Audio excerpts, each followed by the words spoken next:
Cashing in on the Bitcoin boom. Interest in the virtual currency has surged since the banking crisis in Cyprus. But is it a realistic substitute for hard cash, or is it a bubble about to burst? This is Inside Story.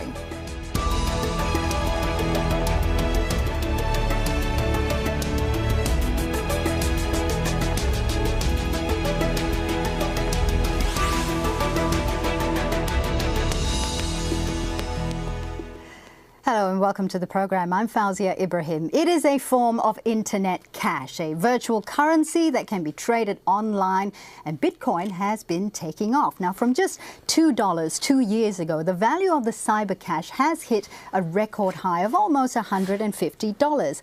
The financial crisis in Cyprus has driven many people to seek out alternative homes for their cash. Some investors in the Mediterranean island nation stand to lose up to 80% of their savings as part of strict conditions attached to a $13 billion bailout. And there are fears other countries could suffer the same fate. It's shaking consumer confidence in traditional banks and adding to a surge in trading in these so-called bitcoins. So let's find out just exactly what they are. Well, the virtual currency has been around since 2009, launched by an anonymous online community. It's out of reach of any government or central bank, and because bitcoins are effectively stateless, they cannot be taxed, frozen, or easily traced. As a virtual currency, bitcoins can, in theory at least, be used and exchanged anywhere in the world. And it's because of all this that there's concern, too, about the use of bitcoins in activities like drug dealing and gambling. Then there's its vulnerability to cyber attack. Now, on Wednesday, online services and exchanges dealing with Bitcoin did come under sustained cyber attacks. Now, it led to the value of Bitcoin to drop by almost 20%. Now, it is thought that the hackers may have been trying to manipulate the prices, forcing them down, buying up cheaper coins and waiting for the value to climb back up again. So let's bring in our guests today. Now, in London, Amir Attaki is the principal at the British Bitcoin exchange Intersango. From New Delhi, Pavan Duggal, a technology expert and cyber crime specialist. Also in the British capital, Hugo Rifkin, a columnist for The Times and The Spectator. Welcome, gentlemen. Thank you very much for being with us. Amir, let's get to you first. Now, in normal people speak, can we say, what would one use Bitcoin for? For preserving your freedom of financial speech. It's the first time that we have actually a currency which is not controlled by any central bank or any central party. The real criminals are not the people that are using Bitcoin. The real criminals are the guys who are wearing suits and going around Wall Street and every day scamming people. You know, you only see what's happening now in Cyprus, where every account over 100,000 euros, they're going to take a haircut of 20% from the Bank of Cyprus and use that to bail out the banks. That's from normal people. That's a normal family working 10 years. And all the oligarchs and corporations have already moved their money out. Amir, that's a very good point. So Hugo, can I just bring you in here? Now we've got, it seems like an easy cashless system here. Sure. No one is beholden to banks here. You've got control of your own money. Seems like a good system. I think it's in many respects it's a great system. It all depends on the state you live in. I mean, states do. We can certainly argue that states do malign things with our money. The thing that worries me slightly, and I'm certainly not anti-Bitcoin. I find it's a very exciting technology. But the thing that worries me slightly is the states always do good things, or also do good things with our money. States, they give us hospitals, they give us police forces, they give us stability. They provide us with property rights would not exist without the state. Without wars. Property rights, without property rights, someone could come into our home and take our bitcoins at gunpoint anyway. So I worry about a future. It may not be the Bitcoin future, but a future in which states have no power in which to raise taxes, because I think that will leave us all the much poorer in our lives. You're talking about a possible state of anarchy. Is that what you're trying to say? Amir, what would you say to that? I'm saying it's going to happen. You know, we have 3D printers already, and there's a guy in the US who's 3D printing guns. So the question is not a question of like, oh, whether that will happen or not. It's something that's going to happen. You know, we're at the forefront of this huge technological change, which is coming to the culmination right now. And the thing is actually, people in general are good. People who say this stuff, they're questioning, saying, well, you know, I don't think people are good in general. I think if you empower the general population of society, you're empowering mostly good people. You know, and technologies like Bitcoin, I love hospitals, and you know, schools are important for society. And we can create that with Bitcoin, but we can have publicly funded good without a central authority. Now, tax it. Every time you make a payment to someone, you're saying, I give consent to that person to keep doing what they're doing. I like what that person is doing. And with the taxes thing, the enforced payments to the state, the majority of that goes towards wars. There's a lot of bad stuff that's always also funded alongside all that good stuff that we like. The question is, how can we make that more consensual so we can fund the good things but not the bad things? Amir, there's also a question of legality here. Now, Pavan, I want to bring you in here. Talk to us about the legality of Bitcoin. How does that work? Well, currently, it's one particular system that's come up which has got huge number of legal, policy and regulatory issues. First and foremost, is Bitcoin legal? Now, can it be enforced in any jurisdiction? Because no law anywhere in the world has been enacted which directly impacts Bitcoins. More significantly, in which jurisdiction will a dispute arise should there be a dispute pertaining to payments made by Bitcoins? And who is the legal authority that's going to stand to show the guarantee that should whatever happen, the inherent monetary value that's intrinsic in the Bitcoin will ultimately stand transferred from one computer system to another computer system, or from one computer network onto another network, at a time when Bitcoins itself are under tremendous attacks from cyber criminals, cyber terrorists, cyber security, and its connected legal aspects bring in huge challenges as far as Bitcoin is concerned. Amir, what were you about to say there? I just saw that you had something to say. Yeah, the thing with the regulators, you know, they shut down my bank accounts last September and they blacklisted me. I also had like cybercrimes police waiting for me in the ferry terminal and questioning me, you know, even trying to get me to join them, harassed by police and stuff. But so what? They can't do anything to touch Bitcoin itself. Like, I've been traveling all around Europe and all around South America just trading Bitcoin. I didn't go to any bank, financial corporation, I didn't go to any cash exchange, and I exchanged my Bitcoins for local currency with no fees whatsoever. This is not some theoretical concept. It's $1 billion economy. It's here now, it's working. We have charts, graphs. You know, in London alone, there's over 60 different traders. It's actually a working economy. Well, you know, it's really powerful stuff, you know. Anyone could go on the internet, get set up with Bitcoin right now, start accepting payments within 5 minutes from anywhere in the world, doing business with anyone in the world. Iran, Ethiopia, Kenya. You know, PayPal blocks access from over 60 different countries alone. And Visa and MasterCard and PayPal have an effective monopoly, so they do whatever they want. They block access to political organizations like WikiLeaks or Mega Upload, yet they keep serving neo-Nazi websites or the KKK. It's clearly political. Well, there's something that I would like to add in here, which is that the nation states are clearly watching, because ultimately Bitcoin is nothing but data and information in the electronic form. And different national legislations across the countries are already covering data and information in the electronic form. So it's only a question of time before nation states come in and say, hey, what can they do to stop it? It's well, they're going working. To say, it's working. The question is, they will want to come in and have their own pie share. They would want to say, come on, give me my pie of the share. Let me take this pie and use it for proper public good purposes or whatever. If everyone that's not how it works, but that's what the nation states want to go. Nobody can stop them. It's like just working. It's like here now, people are doing it. And it's just going to grow, and it's growing more powerful every day.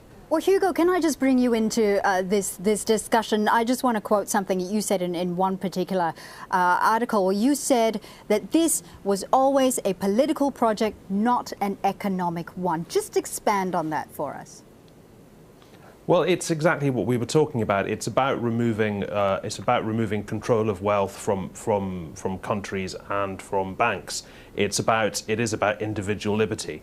I mean, so much of what the internet does in its transformational power on society, and its revolutionary power on society, really is about individual liberty. Bitcoin is really the point at which which the internet does for banks, what Napster and the likes did for the music industry.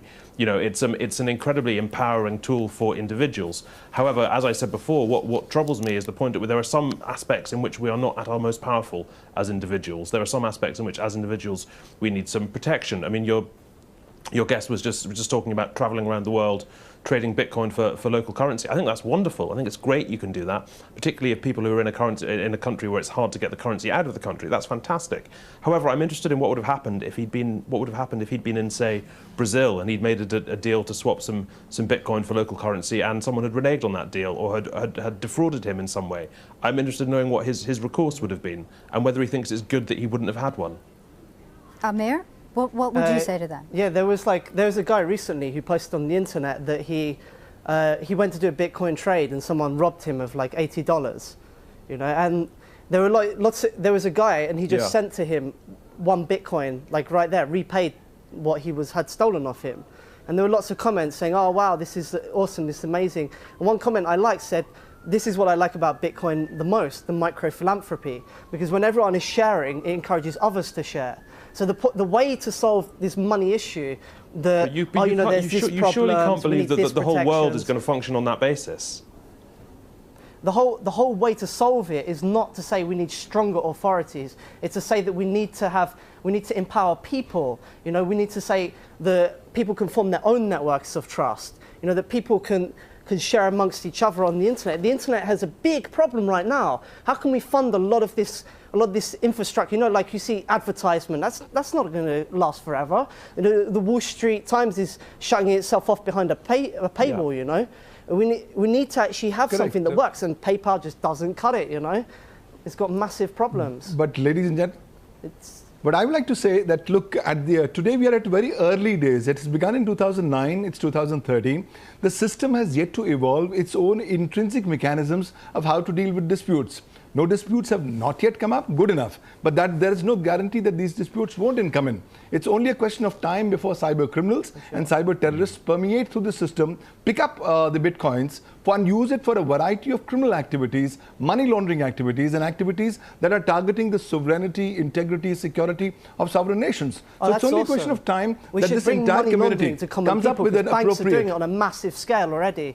Banks are like, you know, did you hear the story of Natalia Mora, this Russian journalist who wrote about how Raiffeisen Bank was laundering like billions on behalf of Russian oligarchs, and then the head of the Russian central bank discovered this, and he was shot a few days later, you know. Banks and big guys in corporate are laundering money all the time. They already have that there.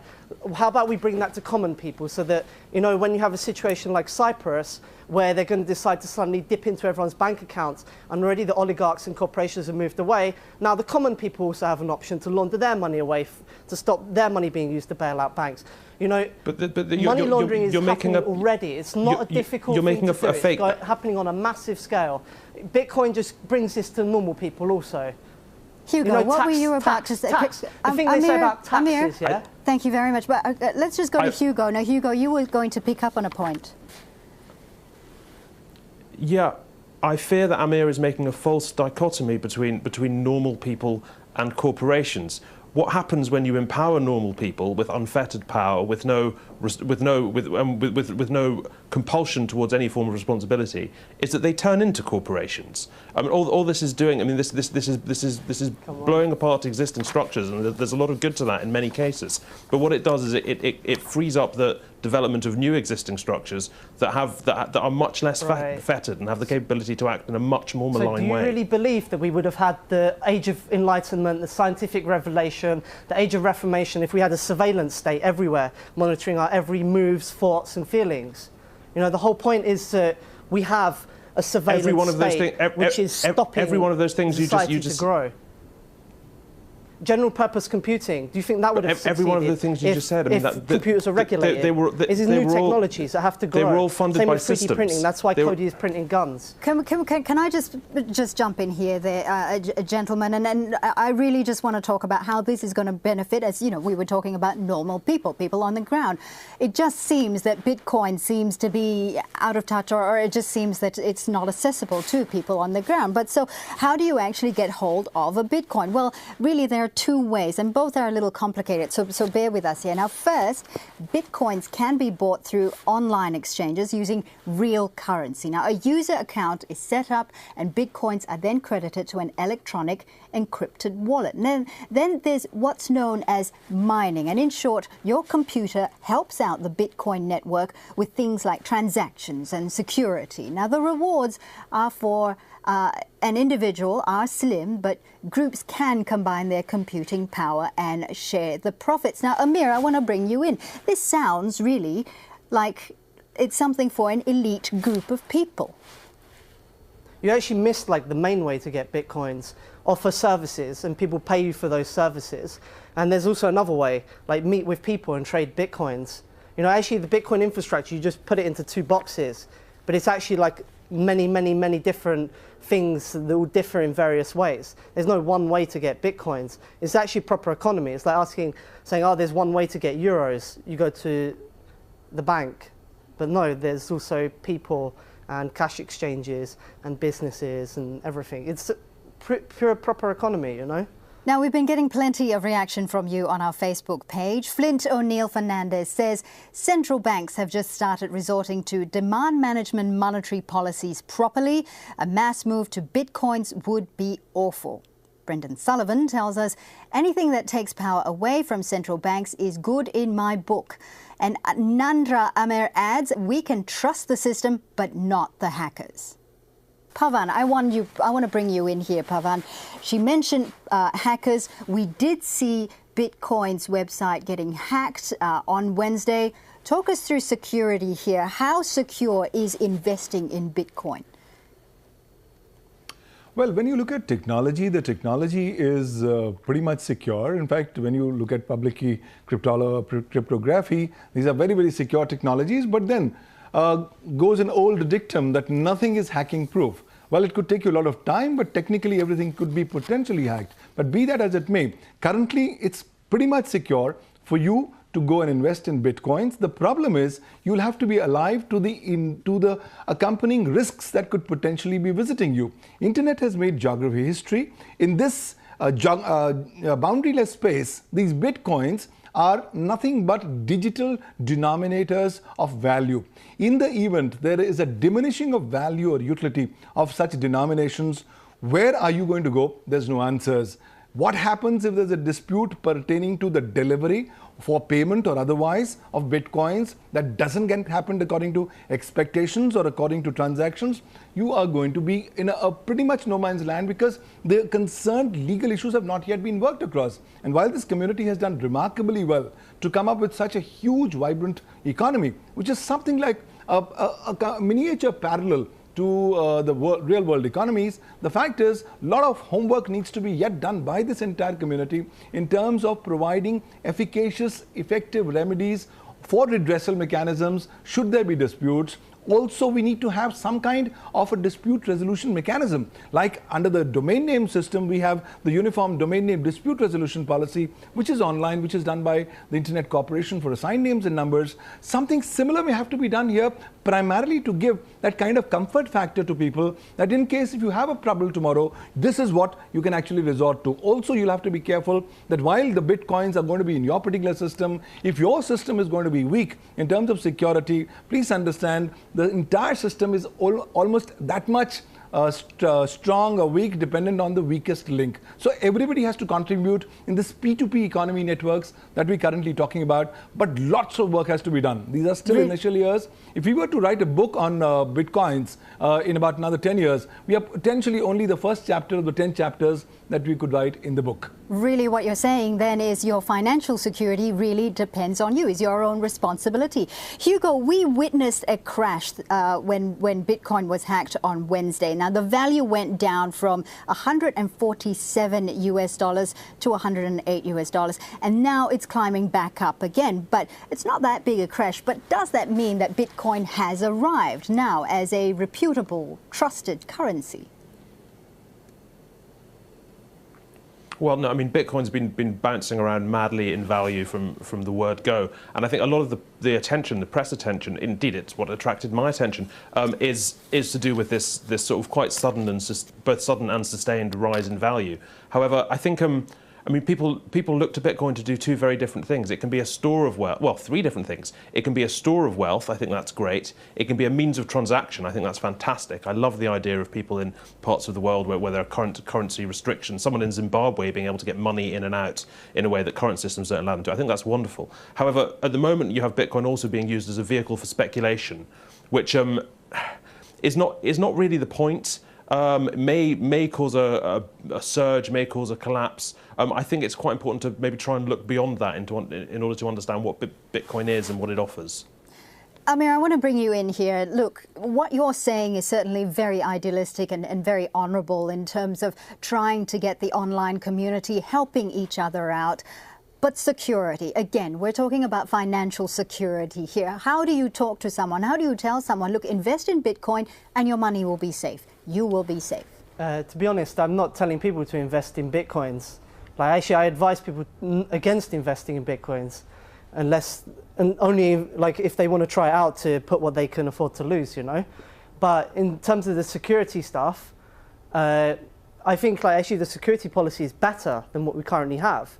Because right now I have to trust the system and I don't know like who is doing what or what's happening inside there. But it's something really powerful when I have Bitcoins on my computer that nobody else can access and I send it to someone. But that's the problem. People can internet. Access it though, Amir. People can access no, not my Bitcoin. Your virtual wallet. If it is open, no, if your virtual wallet is open, someone can hack into your computer and get hold of it. If I have Bitcoins on my computer, only I can access them, and I can send it directly to someone over the internet using software that I wrote completely myself, you know, with no middleman there whatsoever. That's amazing. That's proper. And, you know, just like how someone can read French or Spanish or English, I'm a programmer, so I can read source code, and I can get the Bitcoin source code, and I can look through it, and I can see it does exactly what it says it does. That's a proper security policy, one where you're in control and people can choose what level of control they give over to other people. And any security problems that have happened with Bitcoin is with private companies, with individuals, depending on how they secured their Bitcoins. In fact, I was even involved in one service myself, which had some issues and problems before. Well, I mean, what about people who can't read source code, though? What about them? Well, how are they able to? You don't say. How are they able to source Bitcoin? Well, you obviously, like in the society, like you know people who are programmers, and maybe they can look over the Bitcoin source code. But it's a lot more personal that way. It's like if you were going to the doctor and they were giving you treatment, but they weren't telling you what you were getting, you know. But the doctor speaks with you, and you trust him as a professional individual. Okay, Amir, I just want to move on here because we are running out of time. Now, Hugo, obviously there's a lot of anger at banks, anger at current financial systems right now. But at the same time, Bitcoin, as Pavan was saying, isn't really our current solution. Is there a middle ground, and how do we work towards that middle ground? Well, I mean, I think one of the interesting things at the moment is I'm pretty sure the financial institutions are paying a lot of attention to Bitcoin. I'm sure some of them are probably doing very well out of Bitcoin. I'm sure in many respects it's being treated as just another thing for the people in the city to trade in and make a killing out of. I mean, I tend to think of Bitcoin in a slightly sort of John the Baptist type way, as in it's the thing that comes first. I think probably there is a big financial revolution headed our way in terms of individual liberty, in terms of allowing people to control their finances, to control their wealth in a very new way. I do think financial institutions are going to get a reckoning, like so many media institutions have had, when individuals become empowered and don't need to work through them anymore. I'm not convinced it's going to happen with Bitcoin. I think there will be some Bitcoin type thing that takes hold over the next decade, 2 decades, which will make all the difference. I think Bitcoin is simply the first example of this sort of thing we've seen. And Pavan, can I just bring you in very briefly? As you mentioned, this isn't exactly a perfect system right now. Are you seeing, though, that this is the way of the future? Very briefly. This mechanism of Bitcoin as a parallel economy may not be an efficient parallel economy. It will still be a good alternate route. But I think we are going to see a huge path going forward where both the cryptocurrencies and the actual world currencies are going to walk hand in hand as time passes by. Unfortunately, we're going to have to leave it there. Thank you very much for making your points. Thank you to our guests, Amir Taki, Pavan Duggal and Hugo Rifkin. Thank you for joining us on this edition of Inside Story. You can always find this program and many more on our website, aljazeera.com. Just follow the links for programs and Inside Story, and you can leave your comments there too. Thanks again for watching. Goodbye.